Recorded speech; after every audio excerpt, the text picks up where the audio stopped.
Nama saya Gazi Muhammad Zaki, NRP 0119.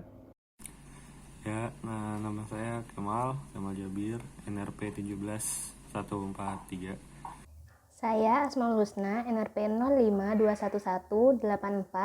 052184000044. Assalamualaikum warahmatullahi wabarakatuh. Perkenalkan, nama saya Muhammad Fauzis Arifandi, NRP 0023. Jadi di sini kita akan menjelaskan tools dan teknik dari menetapkan anggaran dalam pembuatan kasir.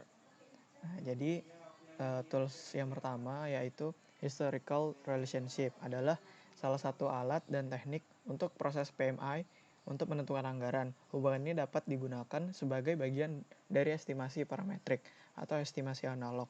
Dengan kata lain, data historis dapat digunakan sebagai parameter atau situasi yang sama untuk membuat perkiraan.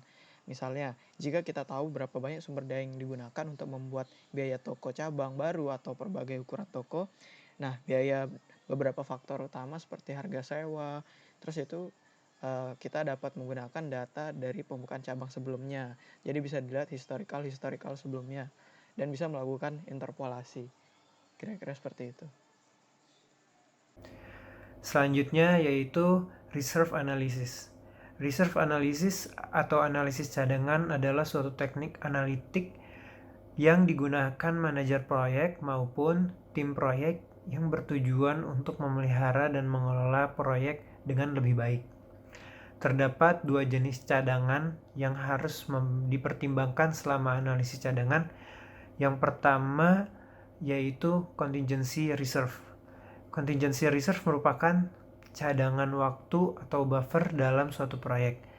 Contohnya dalam proyek aplikasi kasir, jika pengembangan aplikasi ini memperkirakan aktivitas pengembangan aplikasi selama 5 hari, mungkin diperlukan waktu hingga 8 hari sampai tuntas. Dikarenakan resiko yang terjadi dalam pengembangan. Tambahan 3 hari di sini yang merupakan cadangan contingency. Jenis cadangan yang kedua dalam analisis cadangan adalah manajemen reserve. Manajemen reserve adalah cadangan dana untuk resiko yang tidak diketahui.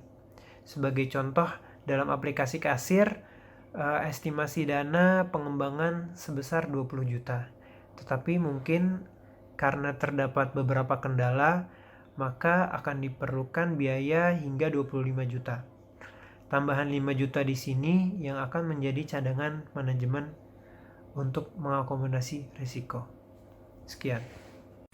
Jadi saya akan menjelaskan mengenai cost aggregation. Jadi cost aggregation itu adalah sebuah metode yang bisa dilakukan oleh manajer proyek itu untuk menentukan cost yang keluar pada setiap package atau paket atau tahap atau waktu tertentu. Kayak misalkan paket 1 keluar berapa, pekerjaan paket 2 keluar berapa, atau misalkan dalam sebuah proyek minggu ke-1 biaya yang dikeluarkan berapa, minggu kedua biaya yang dikeluarkan berapa. Nah, jadi bisa mengontrol itu supaya bisa menentukan batasan-batasan yang dikeluarkan supaya memenuhi anggaran yang sudah ditentukan untuk keseluruhan proyek. Nah, jadi pentingnya di situ. Jadi supaya biaya yang dikeluarkan itu dapat terkontrol dan sesuai kebutuhan, tidak mungkin tidak terlalu berlebihan atau kekurangan. Itu sih singkatnya mengenai cost aggregation.